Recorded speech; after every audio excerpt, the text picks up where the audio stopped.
ಒಳಗೆ ಕೊಟ್ಟಿದ್ದೀರಿ, ಇಲ್ಲಿ ಒಳ್ಳೆ ಸಂಸ್ಕಾರ ಸಿಕ್ಕದ, ಸಂತೋಷಗೂ ಸಂತೋಷ ಆಗ್ಯದ. ಆದ್ರೆ ಒಂದೇ ಇವತ್ತು ಅವನಿಗೆ ದುಃಖ ಆಗ್ತಿರ್ಬೇಕು, ಬಹಳ ದುಃಖ ಆಗ್ಯದ. ಅವ್ನ ಮುಖ ನೋಡಿದ್ರೆ ಗೊತ್ತಾಗ್ಲಿರ್ತದ. ಯಾಕಂದ್ರ ಈ ಹೆಂಗ್ ಬಿಟ್ಟು ಹೋಗ್ಲಿ ಸಹಜದ. ಈ ಅವ್ನು ಮೊದಲು ಮಾಡಿದ ಸೇವೆಕ್ಕಿಂತ ಈ ಅದ್ಭುತವಾದಂಥ ಸೇವೆ ಆಗ್ಯದ. ಹೆಂಗ್ ಬಿಟ್ಟು ಹೋಗ್ಲಿ ಅಂತ ತಿಳ್ಕೊಂಡು ದುಃಖ ಅದ.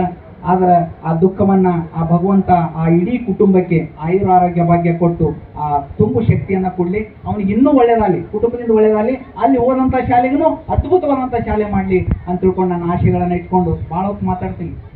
ಅದಕ್ಕೆ ಮಾತಾಡೋರ್ ಕೈ ಮೈಕ್ ಕೊಡ್ಬಾರ್ದಂತ, ಎಮ್ಮಿ ನೀರಾಗಿ ಬಿಡಬಾರ್ದಂತ. ಎಮ್ಮಿ ನೀರಾಗಿ ಬಿಟ್ರೆ ಬಿಡ್ತಾರೇನು? ಅಲ್ಲೇ ಇರ್ತದೆ.